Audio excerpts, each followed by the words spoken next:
Hello બચ્ચા party, કેમ છો બધા વિદ્યાર્થી મિત્રો? બધા મજામાં છો ને?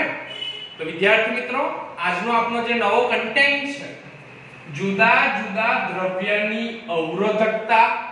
જુદા જુદા દ્રવ્યો હોય એમની અવરોધકતા પર આપણે ડિસ્કસ કરવાનું છે.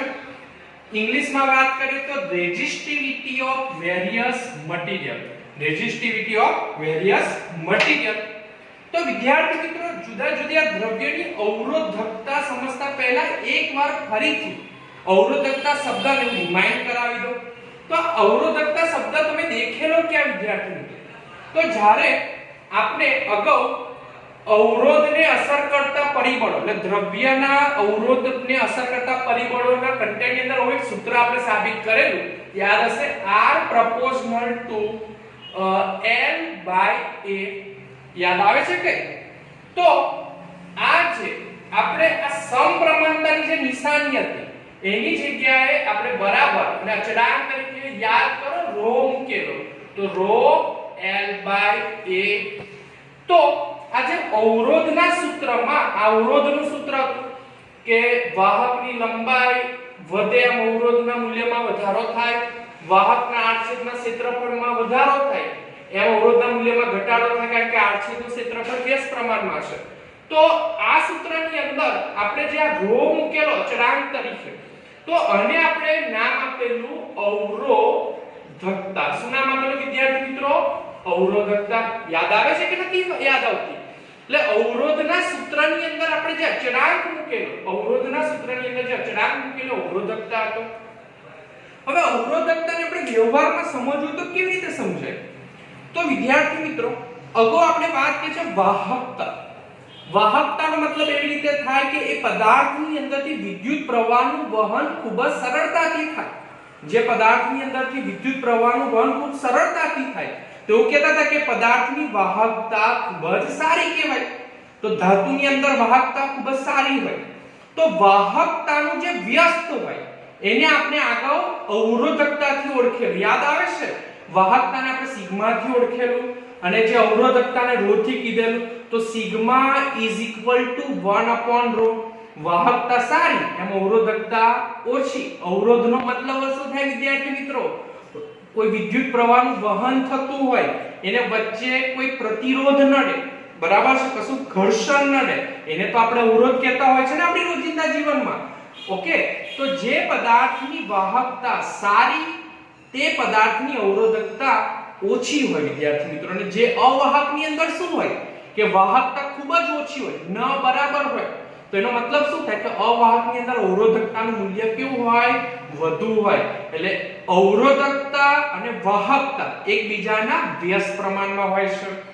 તો આજે આપણે અલગ અલગ દ્રવ્ય એટલે આપણે વિદ્યુત પ્રવાહમાં મુખ્યત્વે રીતે દ્રવ્યને ત્રણ રીતે વિભાજિત કરતા હોય છે વિદ્યાર્થી મિત્રો. તો મુખ્ય રીતે અવરોધને ત્રણ રીતે વિભાજિત કરે તો સુવાહકો એટલે ધાતુ, અવાહક અને અર્ધવાહક. સાથે સાથે વિદ્યાર્થી મિત્રો, દરેકના ઇંગ્લિશ નામ પણ તમારે યાદ રાખવા જરૂરી છે. સુવાહકોને ઇંગ્લિશમાં આપણે કંડક્ટર બોલતા હોય છે, કારણ કે પાછળ ગુજરાતીમાં કંડક્ટર શબ્દ લખેલો આવશે તો આપણને લાગશે કે આ કંડક્ટર એટલે શું, પણ વાસ્તવમાં કંડક્ટરનો મતલબ જ થાય સુવાહકો. અવાહકોને આપણે ઇંગ્લિશમાં બોલતા હોય છે ઇન્સ્યુલેટર. શું બોલીએ છીએ વિદ્યાર્થી મિત્રો? ઇન્સ્યુલેટર. અને અર્ધવાહકને આપણે ઇંગ્લિશમાં બોલીએ છીએ સેમી. અર્ધનો મતલબ થાય સેમી અને વાહક એટલે કંડક્ટર. હવે યાદ રાખવા માટે તમને કદાચ એવું થાય કે સર આ સુવાહકોમાં કંડક્ટર શબ્દ કેતે યાદ રાખો, તો યાદ રાખો બસનો કંડક્ટર. બરાબર છે? તો સુવાહકોમાં કંડક્ટર શબ્દ. તો આપણે અલગ અલગ ત્રણ વિભાજિત કર્યા: સુવાહકો, અવાહક અને અર્ધવાહકો. તો આ લોકોની અવરોધકતાના મૂલ્ય પર આપણે ચર્ચા કરીએ. તો સુવાહકોની અંદર અવરોધકતા ખૂબ જ ઓછી હોય. અવરોધકતા ઓછી હોય ત્યારે વિદ્યાર્થી મિત્રો વિદ્યુત પ્રવાહ, કરંટ એનું સહેલાઈથી શું થઈ શકે? વહન થઈ શકે છે. તો અવરોધકતા ઓછી હોય અને એની વાહકતા કે જેને આપણે સિગ્મા નામની રાશિથી ઓળખેલી, એનું મૂલ્ય કેવું હોય? વધુ હોય. બરાબર છે?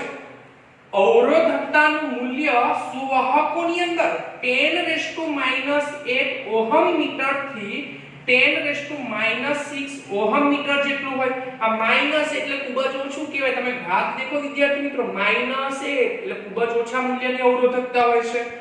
એક્ઝામ્પલ તરીકે મટીરીયલના નામ આપીએ ધાતુમાં તો એલ્યુમિનિયમ, કોપર, ચાંદી, આ બધા આપણા સુવાહકોના એક્ઝામ્પલ છે। તો સમજ પડે છે કે નથી પડતી? હવે આપણે અવાહકોની વાત કરીએ તો અવાહકોની અંદર આપણે અવરોધકતા ખૂબ જ વધુ હોય ને, કારણ કે અવાહકની અંદર વિદ્યુત પ્રવાહ વહન થતું નથી। કમ નથી વહન થતું તો કે એની અવરોધકતા ખૂબ જ ઊંચી છે। કેવી ઊંચી છે? ખૂબ જ ઊંચી છે। તો અવરોધકતા નું મૂલ્ય ખૂબ જ વધુ હોય છે।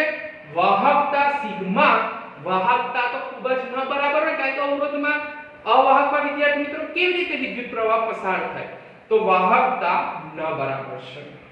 સુવાહકો કરતા હવે મૂલ્ય પણ જોઈ લઈએ કે અવાહકોની અંદર અવરોધકતાનું મૂલ્ય કમ્પેર ટુ સુવાહક, ધાતુની કમ્પેરિઝનમાં અવરોધકતાનું મૂલ્ય 10⁻18 ઓહમ મીટર એટલે 1018 ઓહમ મીટર જેટલું હોય છે।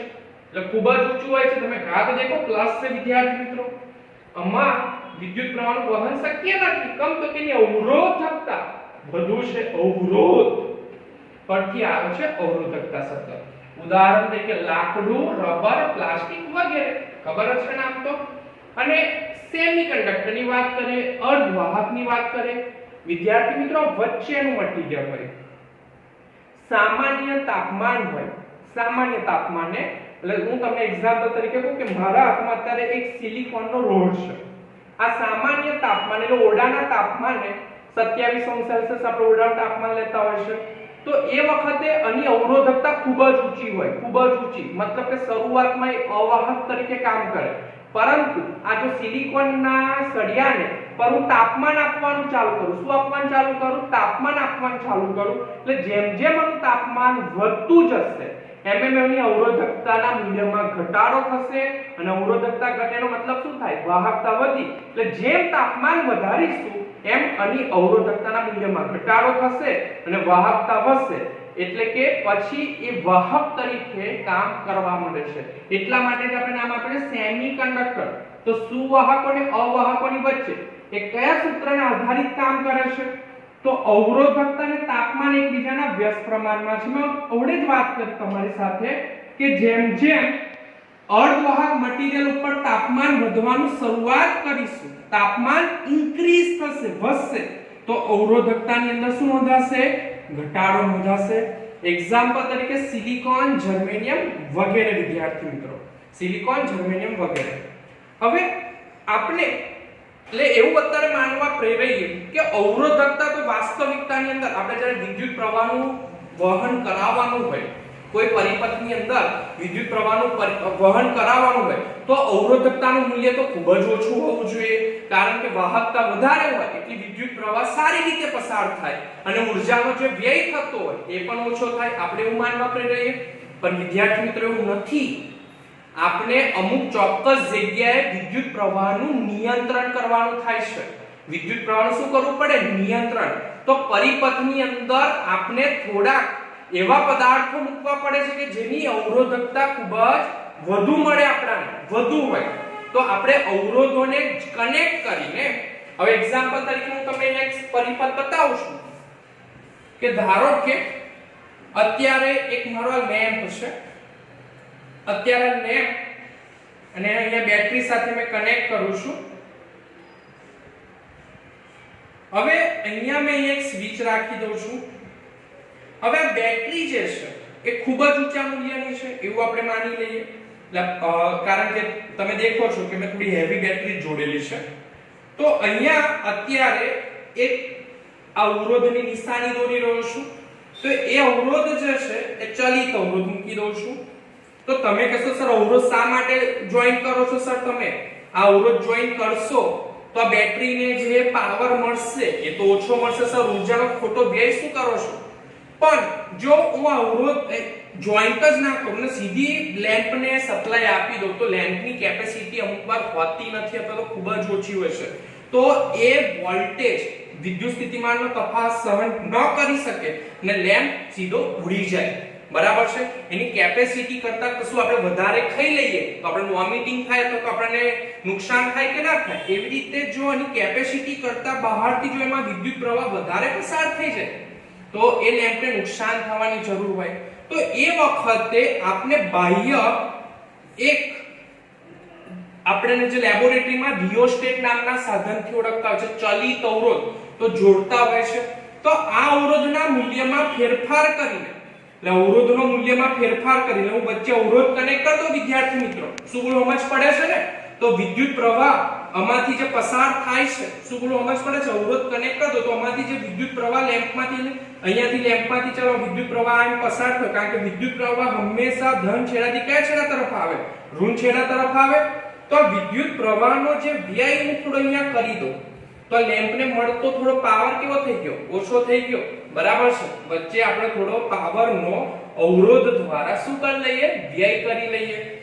તો આવા મટીરીયલોની અંદર આપણે ચોક્કસ અવરોધના મૂલ્યની જરૂર હોય છે। એટલે અવરોધકતા ચોક્કસ ઇલેક્ટ્રોનિક્સ પરિપથ હોય, ઇલેક્ટ્રિકલ પરિપથ હોય, એની અંદર આપણે ચોક્કસ મૂલ્યને એડિંગ કરીને વિદ્યુત પ્રવાહનું શું કરી શકીએ છે? નિયંત્રિત કરી શકીએ છે અને આપણે તેના કારણે કમ્પોનેન્ટનું બચાવી પણ શકતા હોય છે। ઓકે વિદ્યાર્થી મિત્રો, કારણ કે જેને જેટલો પ્રવાહ જોવે એટલો જ પ્રવાહ આપવાનો હોય તો ત્યાં આવા અવરોધોની જરૂર પડે છે। તો હવે આગળ આપણે એનિમેશન વિડિયો દ્વારા અવરોધકતાના કેટલા પ્રકાર એટલે સાધનો કેટલા પ્રકારના હોય છે અને કયા મટીરીયલના બનેલા હોય છે તેનો વિડિયો આપણે જોઈએ। ચાલો વિદ્યાર્થી મિત્રો। તો વિદ્યાર્થી મિત્રો, અવરોધના બે પ્રકાર હોય છે, તેમાંથી આકૃતિમાં તમે જે દેખી રહ્યા છો તે પ્રથમ પ્રકાર છે બંધિત તાર અવરોધકો, ઇંગ્લિશમાં આપણે બોલતા હોય છે વાયર વાઉન્ડ રેઝિસ્ટર્સ। અચૂકપણે વિદ્યાર્થી મિત્રો તમે લેબોરેટરીની અંદર આ અવરોધો તમે જોયા હશે।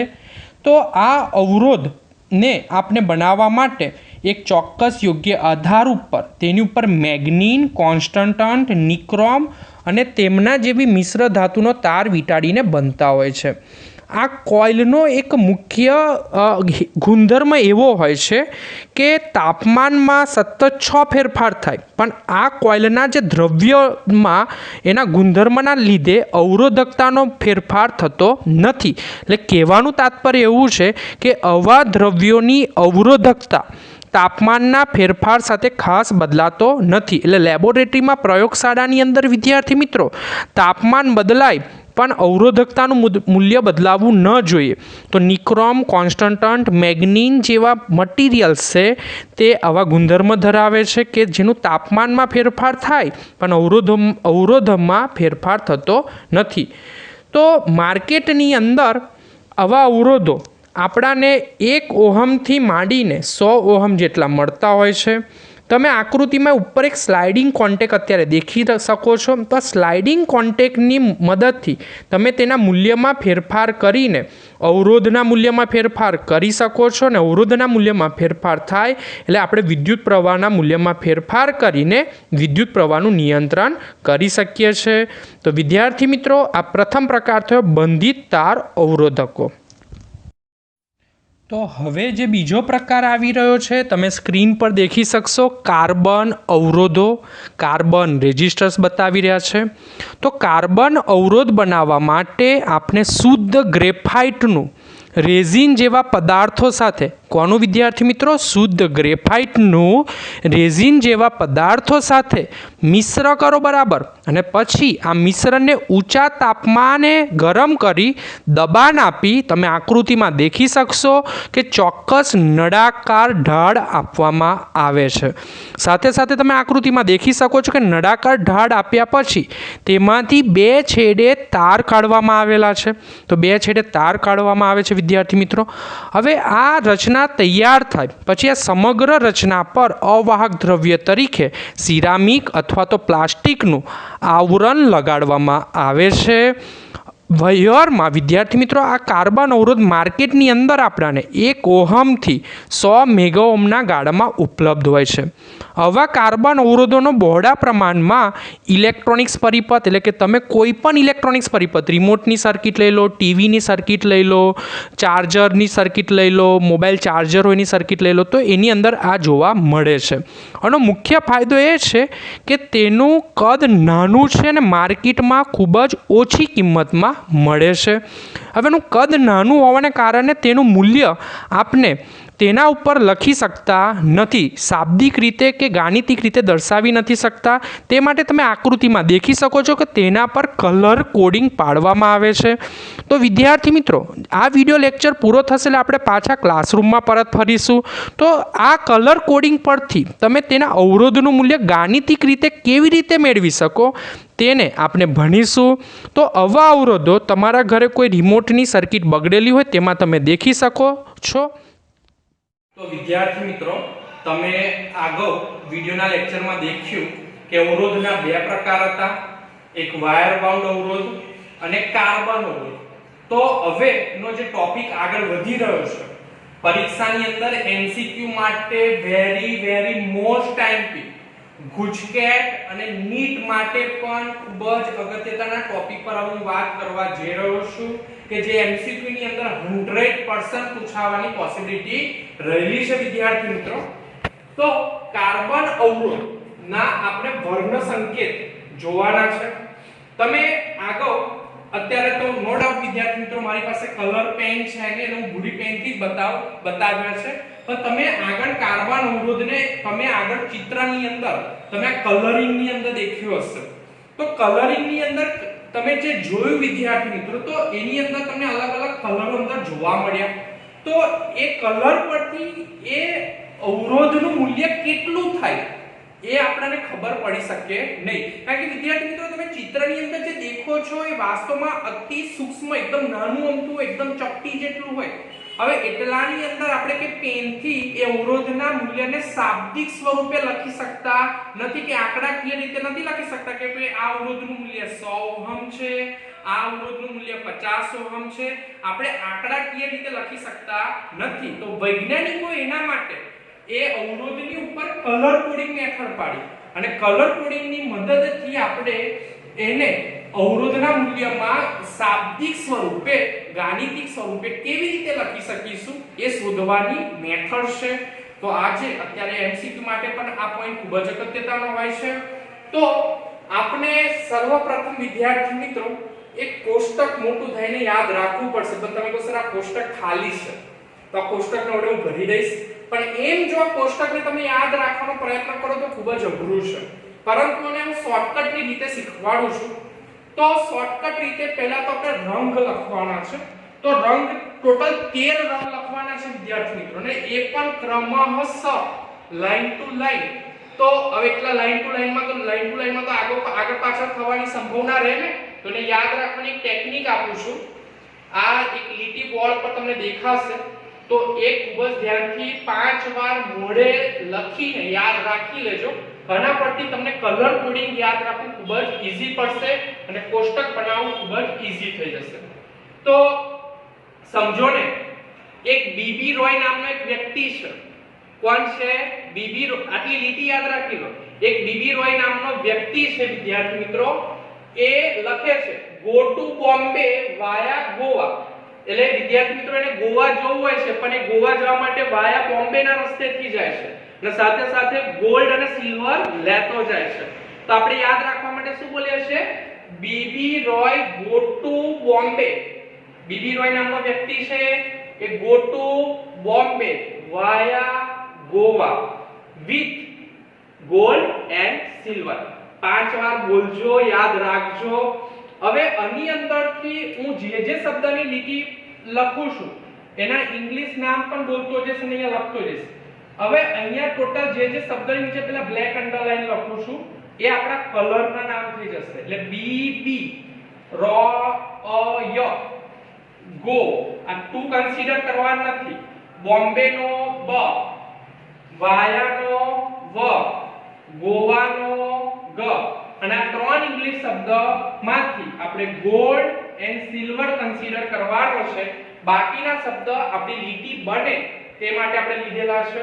હવે તમારે આની અંદર ખૂબ જ ધ્યાન રાખવું પડશે. હા વિદ્યાર્થી મિત્રો, ઇંગ્લિશ નામમાં વિથ લઈ લેવાનું.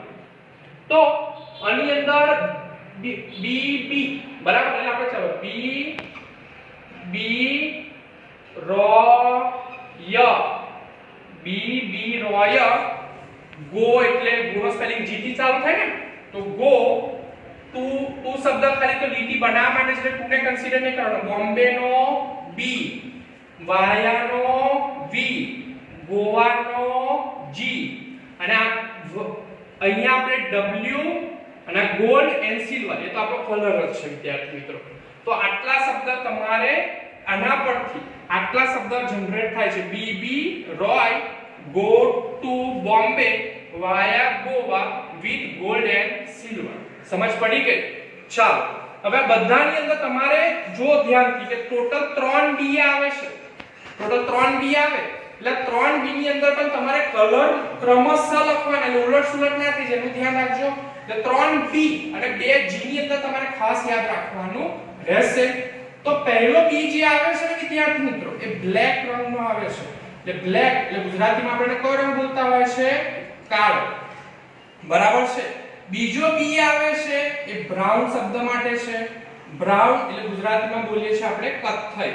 ઉલટ-સુલટ ક્રમ ના થઈ જાય, કારણ કે ટોટલ 3 બી છે. હવે રોયમાં વાંધો નહીં આવે તો આર, તો આર એટલે આપણે ગુજરાતીમાં શું બોલીશું? રેડ. લાલ. ઓ એટલે ઓરેન્જ, ગુજરાતીમાં શું બોલે છે આપણે? નારંગી. ઓરેન્જ પત્યો. પછી વાય, વાય એટલે યલો, એટલે ગુજરાતીમાં આપણે એને બોલીએ છીએ પીળો. પછી હવે ટોટલ 2 જી આવશે વિદ્યાર્થી મિત્રો. તો પહેલો જે જી છે એ આપણો શબ્દ ગ્રીન છે. ગ્રીન એટલે લીલો. પછી બોમ્બે નો પાછો બી આવે એટલે બી, તો અહીંયા જે બી છે વિદ્યાર્થી મિત્રો બ્લુ, કે જેને આપણે અહીંયા બોલીશું વાદળી. બરાબર છે. વી આવે તો વી નો મતલબ શું થશે? વાયોલેટ. ઇંગ્લિશમાં બોલાય વાયોલેટ. બરાબર છે. તો વાયોલેટ શબ્દ માટે આપણે વાયોલેટ. બરાબર છે. તો વાયોલેટ એટલે આપણે અહીંયા રંગ થશે બ્લુ. વાયોલેટ એટલે અહીંયા આપણો રંગ જે થશે વાયોલેટ શબ્દ એટલે વિદ્યાર્થી મિત્રો શું થશે? જાંબલી. બરાબર છે. પછી ગોવા, તો ગોવાનો શું થશે વિદ્યાર્થી મિત્રો? દેખી લો, ગોવાનો જી લીધો આપણે એટલે ફરીવાર જી આવે તો અહીંયા જે રંગ થશે આપણો કયો રંગ થશે? ગ્રે. ગ્રે એટલે આપણે ગુજરાતીમાં બોલતા હોય છે ભૂખરો. બરાબર. પછી વિથ, તો વિથ માં આપણે ડબલ્યુ લીધો તો અહીંયા લખીશું વ્હાઈટ. વ્હાઈટ ને આપણે ગુજરાતીમાં શું બોલીએ છીએ? સફેદ. બરાબર. પછી ગોલ્ડ, તો ગોલ્ડ ને તો ગોલ્ડ જ કહીશું. Gold, silver and last one is no colour. તો બધા જ રંગો લાઈન ટુ લાઈન લખાવા ખૂબ જ જરૂરી છે. ઓકે, સમજ પડી? તો B Roy, go to Bombay, via Goa, with gold and silver. આ લીટી પરથી આપણે યાદ રાખી શકીએ છીએ. હવે આપણે વાત કરીશું સંખ્યાની. તો સંખ્યામાં અહીંયા આપણે 0 થી સ્ટાર્ટ કરવાનું. 0 1 2 3 4 5 6 7 8 અને 9. 9 ને આપણી ગાડી વિદ્યાર્થી મિત્રો શું થઈ જવી જોઈએ? સ્ટોપ. બરાબર. અહીં આગળ વધવાનું નહીં એટલે અહીંયા ડેશ માર દઉં છું. 0 થી 9 10 પણ લખતા નહીં, સંખ્યાની અંદર વાત આવી. એના પછી વાત આવે છે ગુણક. તો ગુણકની અંદર તમે ધ્યાનથી દેખજો. અહીંયા પહેલા 1 લખું છું, પછી 10⁻1 થી ચાલુ કરવાની, એટલે 10 ની 1 ઘાત થી 10 ની 9 ઘાત સુધી લખીશ. એટલે 10 ની 1 ઘાત, 10 ની 2 ઘાત, 10 ની 3 ઘાત, 10 ની 4 ઘાત, 10 ની 5 ઘાત, 10 ની 6 ઘાત, 10 ની 7 ઘાત, 10 ની 8 ઘાત, 10 ની 9 ઘાત. પછી અહીંયા થોડું આગળ વધીશું. 10 ની -1 ઘાત, 10 ની -2 ઘાત. બરાબર. અને છેલ્લી લીટીમાં અહીંયા ડેશ આવશે.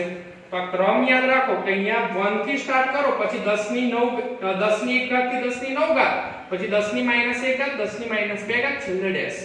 અને ટોલરન્સ કે જેને આપણે ગુજરાતીમાં છૂટ બોલતા હોય છે, તો એની ટોટલ છેલ્લા 3 જ બ્લોકમાં આવશે, ગોલ્ડ, સિલ્વર અને નો કલર. એની વેલ્યુ ફક્ત 3 બ્લોકમાં જ આવશે, ગોલ્ડ, સિલ્વર અને નો કલર. એટલે અહીંયા 5 10 એન્ડ અહીંયા લાસ્ટ વન ઇઝ 20 20.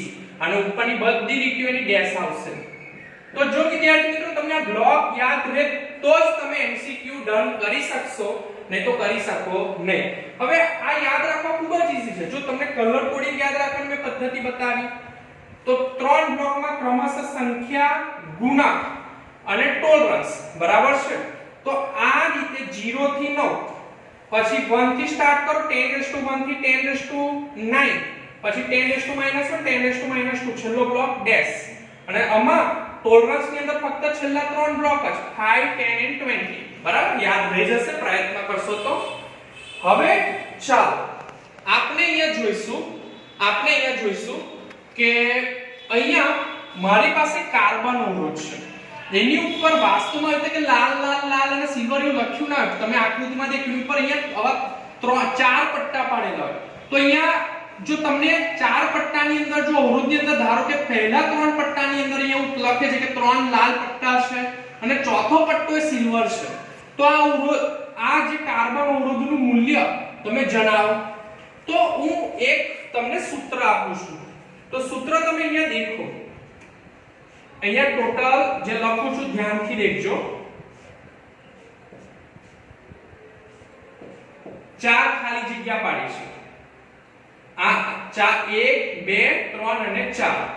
તો પહેલી ખાલી જગ્યાની અંદર લખું સંખ્યા, પહેલી ખાલી જગ્યાની અંદર, બીજી ખાલી જગ્યાની અંદર સંખ્યા, ત્રીજી ખાલી જગ્યા હોય તમારી ગુણકની અને ચોથી ખાલી જગ્યા હોય ટોલરન્સની.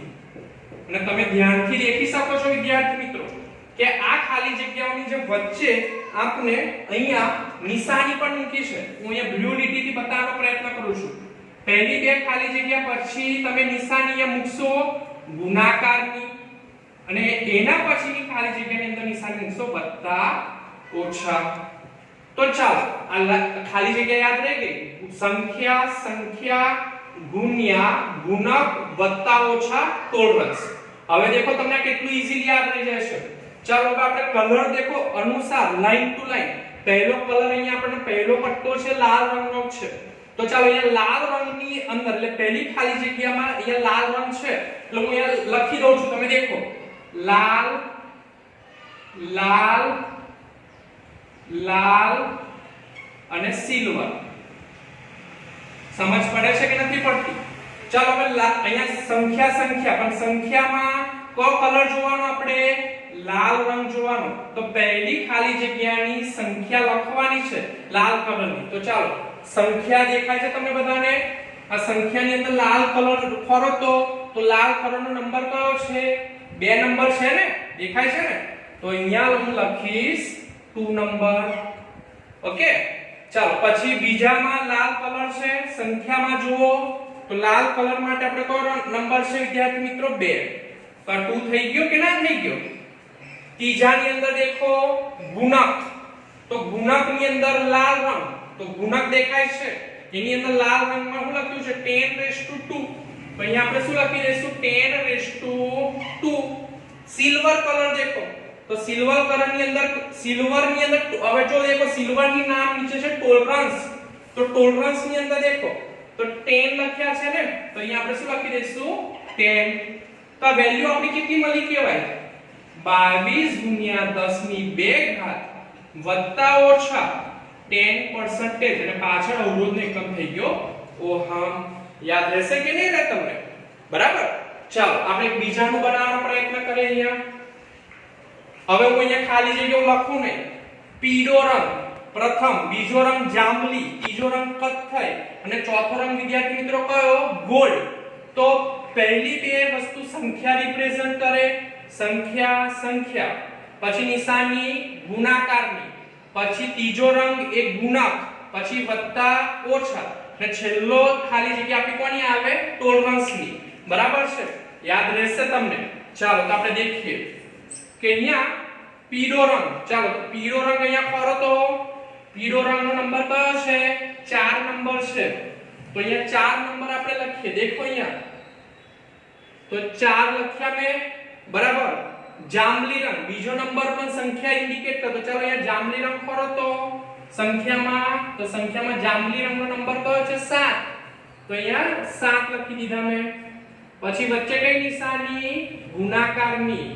પછી શું લખવાનું આપણે? ત્રીજો રંગ આપણને શું બતાવે? ગુણક.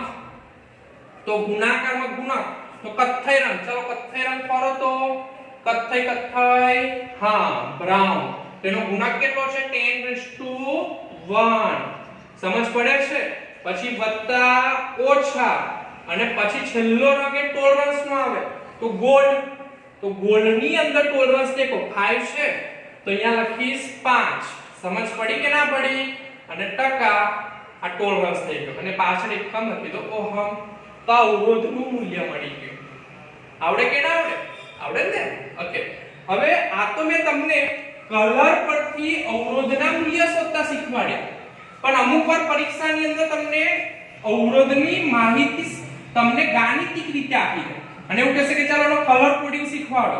તો અહીંયા આપણે નવીથી વેલ્યુ આપી છે 2 ગુણ્યા 10⁻2 વત્તા ઓછા 10%. તો મેં તમને ઓળખી કીધું પહેલી સંખ્યા બીજી સંખ્યા 10⁻2 શું બતાવે? ગુણક. અને આ શું બતાવે વિદ્યાર્થી મિત્રો? ટોલરન્સ. બરાબર. તો ચાલો બે નંબરની સંખ્યા દેખો. તો બે નંબર ચાલો જો. તો બે નંબરનો કયો રંગ છે? લાલ રંગ છે. બરાબર ને? સંખ્યામાં બે નંબર જોવાનો અને એની આગળનો કલર દેખો. તો લાલ રંગ. તો અહીંયા લખી દઈશ લાલ. તો પ્રથમ રંગ લાલ હશે. પછી સંખ્યા. તો એમાં પણ બે નંબર છે. તો સંખ્યામાં બે નંબર તો કયો રંગ હશે? લાલ. પછી મને કહે છે ગુણક 10⁻2. તો 10⁻2 માં દેખો ગુણક 10⁻2 તો કયો રંગ હશે? ત્રીજો નંબર પણ લાલ હશે. અને 10%. તો 10% ની અંદર તમે દેખો તો આપણે ટોલરન્સ ને છે તો 10 એમાં કલર કયો આવ્યો? 10 માં સિલ્વર. તો અહીંયા આપણે લખીશું સિલ્વર. તો આપણા અવરોધ હશે એના અંદર અનુક્રમે નંબર પહેલો પટ્ટો લાલ હશે, બીજો લાલ અને સિલ્વર. આવી રીતે પણ પૂછી શકે છે. અને પરીક્ષામાં ખાલી જગ્યા સ્વરૂપે આ પૂછા આપણે એમસીક્યુ ટાઈપ છે, બોજ આઈએમપી છે, પૂછાતા હોય છે. એવું લખે છે પરીક્ષામાં આવી રીતે જો પૂછાય તો એક કાર્બન અવરોધ પરના 4 વલય ના રંગ અનુક્રમે આ રીતે છે: નારંગી, વાદળી, પીળો અને ગોલ્ડ. હું અહીંયા ફરીથી લખું છું: નારંગી, વાદળી, પીળો અને ગોલ્ડ. સમજ પડી? તો ચાલો આ બધાના અવરોધનું મૂલ્ય જણાવો. તો પહેલો કલર સંખ્યા, બીજો કલર સંખ્યા, પછી ગુણાકારની નિશાની, પછી ત્રીજો કલર ગુણક વત્તા ઓછા અને છેલ્લો કલર એ આપણને શું બતાવે? ટકાની નિશાની પાડું છું અને ટોલરન્સ. તો ચાલો નારંગી રંગની સંખ્યા દેખો. તો નારંગી એટલે ઓરેન્જ, એની સંખ્યા કઈ છે? 3 નંબર છે. તો અહીંયા 3 લખી દઈશ. વાદળી રંગ છે તો વાદળી રંગ કે જે બીજા નંબરનું છે એની સંખ્યા લખવાની. તો વાદળી રંગ આપણે ખોલે તો વાદળી રંગની સંખ્યા કયો નંબર છે? 6. તો અહીંયા 6 લખી દઈશ. પછી ગુણાકારની નિશાની પીળો રંગ. તો પીળા રંગને ગુણકમાં કરો ચાલો. તો પીળો રંગ આપણો ગુણકમાં કેટલો છે? 10⁻4. તો 10⁻4 વત્તા ઓછા અને ગોલ્ડનો ટોલરન્સ દેખો. તો ગોલ્ડનો ટોલરન્સ કેટલો છે? 5 છે. તો 5%. અને અહીંયા આપણે લખી દઈશું ટોલરન્સ. એટલે ટોલરન્સમાં તો ના હોય પણ વિદ્યાર્થી મિત્રો આગળ આપણે અહીંયા લખી દઈશું ઓહમ. સમજ પડી? ઓકે. તો આ રીતે આપણને કલર કોડિંગ પૂછાતું હોય છે. તો આજનો વિડિયો લેક્ચર અહીંયા પૂરો થાય છે. આ જે કલર કોડિંગ છે ખૂબ જ અગત્યતાનું હતું વિદ્યાર્થી મિત્રો. રિવાઇઝ કરતા રહેજો અને કોઈ પણ પ્રોબ્લેમ હોય તમે મને કોમેન્ટ બોક્સ અથવા તો ફોન કરીને પૂછી શકો છો. જય હિન્દ, જય ભારત, નમસ્કાર વિદ્યાર્થી મિત્રો.